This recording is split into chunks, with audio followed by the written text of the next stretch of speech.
Hi, I'm Teresa Davidson, CEO of Chains Interrupted. Today is the third day of our Red Sand Week, with the focus today on those who work in healthcare services. Did you know there was a study released in which almost 88% of survivors surveyed said that they had seen a healthcare provider during the time they were being trafficked?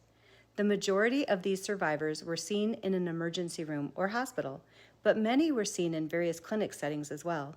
This 88% didn't even include those victimized who would have been seen by a dentist, home health care provider, or mental health provider.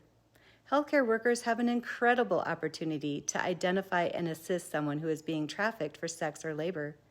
Those victimized by this crime don't often look like we think. Many times they are not even aware they are being victimized.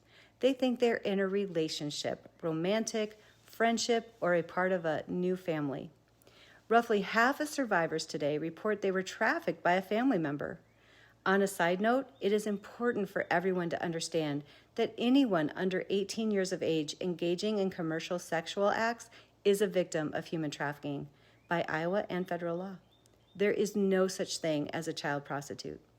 Most healthcare workers that I have talked to say that they haven't served a patient who is victimized by this crime, but many times we've just called them by a different name: a runaway, a prostitute, addict, and frequent flyer, among others. Human trafficking can be very complex. It is critical that healthcare organizations educate their staff and implement a screening tool to identify clients potentially victimized by this crime. Once identified, the organization should have a team in place who are trauma-informed and knowledgeable about human trafficking and the resources available to the person victimized. If your healthcare organization would like education or assistance with a screening tool, policies, or team implementation, please reach out to us. There are many ways you can help. We've had hospitals and clinics across the nation host educational presentations, conferences, and grand rounds to help raise awareness.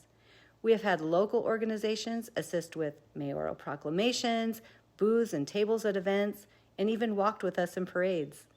Locally, Mercy Medical Center made a bold move and became the first hospital in Iowa and only the 5th in the nation to employ an anti-human trafficking coordinator.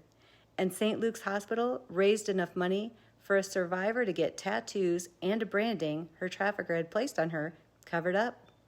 If you would like to help educate other healthcare workers, we are building a team to do just that. For more information about training, policy assistance, joining our Speakers Bureau, donating, or volunteering in other ways, please reach out to us at info@chainsinterrupted.com or call 319-364-0222.